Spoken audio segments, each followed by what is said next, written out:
Bonjour à tous, Magali, fille de Lune Tarot, j'espère que vous allez bien. Nous voici là pour aller voir les énergies du week-end, 26 et 27 février. Que nous dit-on? L'agenda de la Lune nous dit une bonne journée pour demander qu'est-ce que tu veux vraiment? Comment est-ce que ça pourrait se passer? Les idées peuvent venir après 8 heures. Vous êtes, enfin là, par rapport aux horaires, on n'est pas sur la même créneau horaire. Bref, vous aurez de l'inspiration de Neptune. Très bien. Bonne journée pour vous demander qu'est-ce que vraiment tu veux. How would you do it? Comment est-ce que tu vas pouvoir le réaliser? Les idées peuvent venir et inspirées par Neptune. Dimanche 27, c'est la lune rousse. C'est quand la nouvelle lune? Mercredi. Ah. Les effets de la lune commencent à se relâcher. Rendez-vous. Rendez-vous. C'est drapeau blanc. La purge de Pluton. Nommez et relâchez vos peurs et vos limites. Ah, j'aime bien cette idée. Dimanche. Dimanche, avant de vous endormir, messieurs, dames, nommez et relâchez vos peurs. C'est important de savoir ce qui coince. Pas parce que soudainement ça va décoincer, hein. Pas du tout. Mais ça peut permettre de trouver d'autres approches, je pense. Allons voir, tirage du week-end. Qu'avons-nous appris? Comment ça va nous servir dans les jours à venir? Ce qui arrive au-devant de nous. Comment nous y préparer au mieux? Nous avons pris The Circle of Life. Le jeu rond. D'ailleurs, si vous connaissez d'autres jeux ronds, je veux bien que vous m'en informiez. J'en ai un autre, le petit jeu des cloîtres, qui est rond aussi. J'aime bien les jeux ronds. Et j'ai un oracle que j'utilise pour mon tirage. Celui des archétypes, qui est chouette aussi. Bref, si vous savez. Qu'avons-nous appris? Comment ça va nous servir? Ce qui arrive au-devant de nous. Comment nous y préparer au mieux? Et des conseils. Bah dis donc, l'empereur et l'étoile. Régner et avoir foi.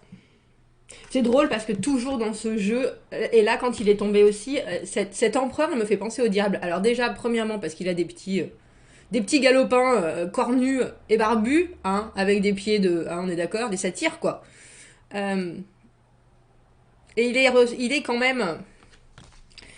Il a un petit côté, je suis arrivée là à la force de mon travail, mais j'ai aussi manipulé beaucoup de personnes, et j'ai profité de grandes faiblesses. Alors, est-ce que vous vous sentez, j'ai envie de dire abouti, mais en même temps pas forcément très content du résultat? Il y a un petit côté ce week-end, avec l'étoile, où on se dit que de toute façon, tout ira bien, tout ira mieux, tout va mieux se passer. C'est un peu ça que j'ai comme ressenti avec ces deux cartes. 2 arcanes majeures pour commencer le tirage, pas mal. Pas mal. 2 de bâton. Le pendu. Et l'impératrice. Dis donc, on a l'empereur et l'impératrice dans un même tirage, messieurs, dames. Et le 7 d'épée. Ah, c'est pour ça qu'on a... Je l'ai senti, la manipulation venir, voyez. Alors, si on met l'empereur et le 7 d'épée, on a le syndrome de l'imposteur. Hein. Je vous dis ça comme ça. Qu'est-ce qui vous arrive ce week-end? Le 2 de bâton... Il y a une idée d'aller dans une direction en particulier, de voir les possibilités qui s'offrent à nous dans quelque chose qui est aussi intéressant d'un côté que de l'autre. Maintenant, on ne peut pas forcément prendre son temps, il va falloir, j'ai envie de dire foncer, bien que là, dans ce tirage, on nous dit peut-être prendre son temps, c'est une bonne chose avec ce jeu, parce qu'on a quand même 2 escargots qui se font des bisous. Donc, c'est pas forcément la rapidité, et pourtant...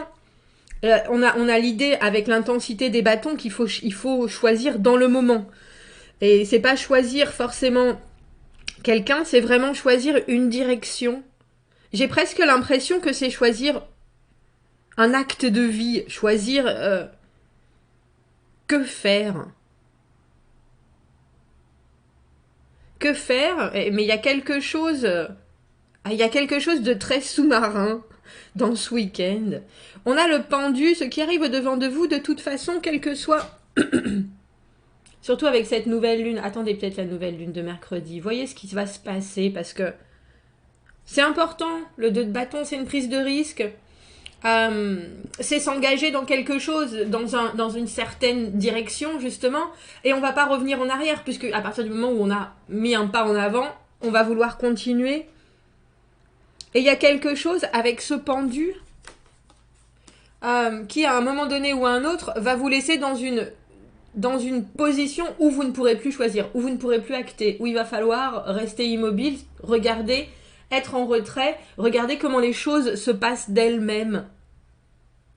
Et ça se passe bien, j'allais dire, parce qu'on a l'impératrice, et l'impératrice, elle demande l'harmonie, elle sait ce qu'elle vaut, elle sait où elle en est, elle sait ce qu'elle veut complètement. Elle sait que de toute façon, avec tout ce qu'elle a déjà, elle va pouvoir construire quelque chose et elle va pouvoir continuer, elle va pouvoir responsabiliser tous ceux qui doivent l'être, parce que elle, grande cheftaine de la responsabilité et de la productivité, elle ne fait rien qui n'ait de sens. Et pourtant, on dirait qu'il va falloir que vous soyez filous et filoutes, messieurs, dames.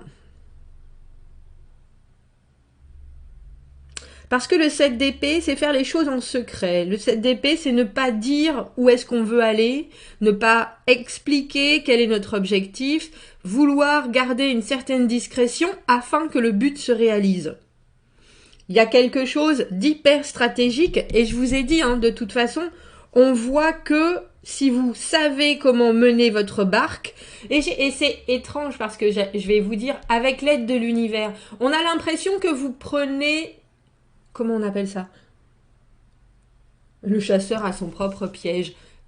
C'est quoi cette idée de jouer au jeu de...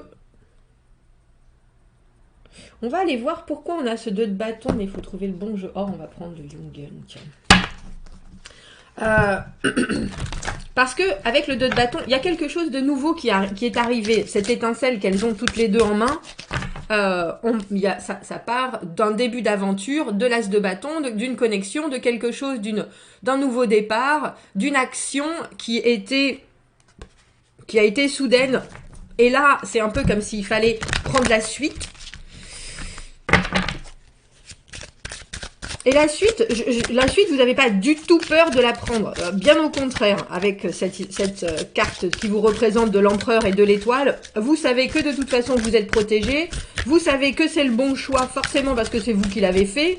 Vous savez que vous allez pouvoir gérer les choses au mieux. Il n'y a pas de souci. Mais vous savez aussi que c'est quand même prendre un risque.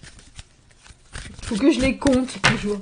On a le 8 d'épée, le 8 d'épée avant le 7 d'épée. J'ai l'impression que c'est pas que vous vous battez contre vous-même, mais vous savez aussi que vous avez certaines tendances qui probablement vous desservent. Et c'est pour ça que vous n'allez pas forcément ni parler de votre objectif, ni... Il y a une idée, et je répète avec ça, de sous-marin. Il y a une idée de semer...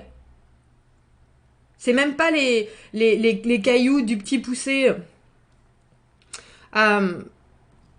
C'est vraiment pour vous prendre une direction sans en informer le monde autour. Mais parce qu'avec ce 8 d'épée, alors, soit vous avez des doutes, soit vous êtes en train de vous dire est-ce que c'est la bonne chose à faire, soit vous vous demandez ce que les autres vont en penser. Le 8 d'épée, c'est pensées qui, au final, vous encerclent. Et je dis uniquement, je pense que c'est une bonne chose parce que la carte du 7 d'épée, on l'a en conseil. Mais j'ai aussi le sentiment, parce que ce jeu ne se lit qu'à l'endroit, vu qu'il est rond, parce que le 7 d'épée, c'est aussi un rite de passage. Et j'ai l'impression qu'il faut que vous alliez à l'encontre de ce que vous auriez traditionnellement fait. C'est-à-dire, si vous êtes quelqu'un qui s'exprime beaucoup, à ce moment-là, il faut choisir la discrétion. Si vous êtes quelqu'un qui ne s'exprime pas beaucoup, à ce moment-là, il faut peut-être sortir ce que vous avez à dire sur la table. Parce que le 7 d'épée, c'est faire les choses différemment aussi. C'est ne pas se retrouver coincé par ses habitudes, j'ai envie de dire, et ce 8 d'épée qui est juste là, c'est ça qui pourrait vous retrouver, vous faire vous retrouver coincé. Alors le pendu, c'est le moment, surtout avec cette lune qu'il y a derrière, où on sait qu'il va y avoir une transformation phénoménale, une obligation de changer les choses, et on vous voit réfléchir, on vous voit visiter la situation comme si vous vous mettiez dans les bottes de l'autre, en disant, bon, moi j'ai fait ce qu'il fallait, de bâton, vous avez choisi, vous allez déjà dans un contexte qui vous parle. Il y a quelque chose, même si ça vous change pas forcément de votre façon de faire, il y a quand même la conscience que c'est une forme différente d'action que vous prenez. Et ensuite, vous vous permettez de relâcher les choses en disant, je vais regarder comment les choses se passent. J'ai l'impression qu'en fait c'est ça. Et plus j'y pense et plus je reviens à cette idée de sous-marin, mais c'est de l'espionnage industriel que vous faites ce week-end. Il y a une idée de mettre les premiers pions en marche, de dire exactement ce qu'il faut dire aux bonnes personnes. Vous savez, on a toute cette amie où on lui dit, mais t'en parles à personne. Et puis on sait que dans 2 heures, toute la ville sera au courant. Et ben c'est ça. C'est vraiment mettre les indices exactement là où il faut pour qu'on les trouve. Et après, avec ce pendu, vous regardez la situation se délier. Et c'est pas forcément se délier, c'est vous regardez ce qui se passe, comment ça se forme les choses. Comment les choses se mettent en place. C'est drôle parce qu'on a le sentiment que vous avez... C'est un match de tennis, vous avez fabriqué la raquette, les balles, vous savez exactement là où vous voulez que ça aille. Et quelque part, vous avez aussi expliqué votre plan de jeu à l'adversaire. Et tout se passe comme vous le voulez. À part que eux ne savent pas que vous avez d'autres tours dans votre manche. J'aime bien cette carte de l'impératrice, parce que l'impératrice, soudainement, surtout après l'empereur, il y a une idée de... Une fois que... C'est pour ça que je parle de l'empereur. Un empereur, bien entendu, ça part au combat, ça part à la bataille, c'est stratégique. Fin stratège. Et l'impératrice, elle, par contre, elle regarde, elle produit, elle est pas du tout dans le combat, absolument pas, elle est dans la création. Et elle reçoit les offrandes, c'est ça que j'entends. Elle reçoit les offrandes. Est-ce que je pourrais avoir une autre carte pour cette impératrice? Comment nous y préparer au mieux? J'ai presque envie de dire, faites vos bagages, c'est parti pour le grand voyage. Je pense qu'il faut vraiment communiquer en réfléchissant ce week-end. En réfléchissant à vos objectifs. L'agenda de la Lune nous en a parlé aussi, mais il faut choisir vos mots. Il faut choisir vos mots, et avec ce 8 d'épée, il faut vous sortir aussi des sentiers battus, de votre façon traditionnelle de faire les choses. Alors comme je vous le disais, si d'habitude vous êtes très précis, alors là il faut être très vague. On a le mât. On a le mât. Le mât et l'impératrice, le 3 et le 1, hein, qui fait 4 avec l'empereur. Il y a vraiment une idée pour moi, le mât, c'est aussi quelqu'un qui sait reconnaître exactement les bons moments pour faire les choses, les bons moments pour dire les choses. Comme je dis souvent en anglais, on appelle ça to read a room, lire une pièce. Il y a cette idée de comprendre complètement les énergies sans pour autant avoir besoin de blablater là-dessus. Il y a quelque chose de précis dans la manifestation, mais il y a quelque chose aussi de précis dans l'intention. Ça, je le prends, ça va me servir. Ça, je le prends, ça va me servir. Ça, je conçois. Et puis, il y a l'idée de faire des choses concrètes avec ce qui se passe autour. Un peu comme si vous preniez les gens au mot. Mais au mot pour que ça vous serve à vous. Rien n'est laissé au hasard ce week-end. Alors, je dis ça, et en même temps, on a la carte de l'étoile, là, qui positive tout le jeu, et qui est toujours là, l'univers qui vous dit, là, il est en train de me taper sur l'épaule en disant, oh, Magali. Non, rien n'est laissé au hasard, tout prend sa place. L'étoile, la carte de l'univers, la carte de la protection, la carte de savoir que, au final, vous ne faites rien dans le vide, et que ça prend toujours une place qui va servir, que ce soit à vous ou à d'autres. J'allais dire rien n'est laissé au hasard, et en dessous, non, c'est le cavalier de denier à l'envers. C'est le cavalier de denier à l'envers. Faites attention au Jojo l'escargot, parce que ça, c'est lui. Et c'est pour ça, je pense, Jojo l'escargot, notre cavalier de denier à l'envers, celui qui s'engage si lentement. Et je pense que vous pouvez... C'est ça que je cherchais depuis tout à l'heure. Vous pouvez le prendre à son propre jeu. Vous pouvez le prendre à son propre jeu, mais faites attention de vous-même, ne pas vous remettre avec ce 8 d'épée dans une position où vous aviez déjà été et qui était inconfortable. On a l'impression que vous poussez jusqu'à un certain moment et après on vous dit arrêtez. Arrêtez, regardez, regardez bien, faites en sorte que les choses se passent, exprimez, parce que le battleur, lui, il exprime, il prend tout ce qui a été dit, tout ce qui est dans les airs, et il en fait quelque chose de concret, de réalisable, de là, ici et maintenant. Tu m'as dit ça, voilà. Tu m'as dit ça, voilà. Tu m'as dit ça, voilà. Je prends tes paroles, j'en fais des actions, je prends tes idées, j'en fais quelque chose. Et on voit que c'est pas forcément ce que vous auriez fait avant, je pense. Et il y a quelque chose avec ce 8 d'épée où il faut vous sortir de l'impression que vous ne pouvez pas faire ceci et cela. Vous avez tous les droits ce week-end. Vous avez tous les droits. On joue à la bataille navale, messieurs, dames. Oneness, c'est l'unité, ça, je crois. Prendre les responsabilités pour sa propre vie et sa santé est une chose positive à faire. Le succès de ce voyage dépend d'une conscience connectée qui inclut toute forme de vie. Je vous ai dit, hein, il y a quelque chose de très... Vous arrivez à lire la pièce, vous arrivez à saisir exactement tout ce qui se passe, genre je le sens ou je le sens pas, et ben c'est ce week-end. C'est exactement ça. Le succès de ce voyage dépend de la conscience connectée qui inclut toute forme de vie.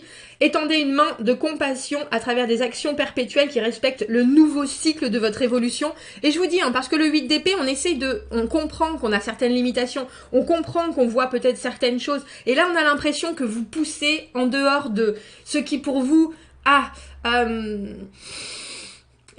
vous rassure, ou vous faites les choses qui ne sont pas dans vos habitudes, mais vous faites un pas. Et ensuite, vous regardez ce qui arrive derrière, et là, vous prenez note, et là, vous graspez, vous attrapez à pleine main ce qui arrive, les actions et les réactions que vous aurez quelque part impactées en faisant les choses différemment, et ensuite, en n'allant pas plus loin, et en laissant les autres faire leur...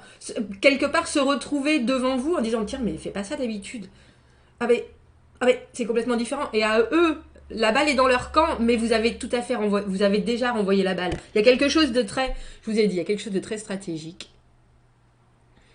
Un petit coup d'anglais, on met sur pause, on sort Google Translate, c'est parti. Le baobab. Grand effort, messieurs, dames, voilà qui nous sommes. On a quand même l'empereur et l'impératrice. Je pense que Jojo l'escargot risque de prendre quelques surprises. Quelques surprises ce week-end.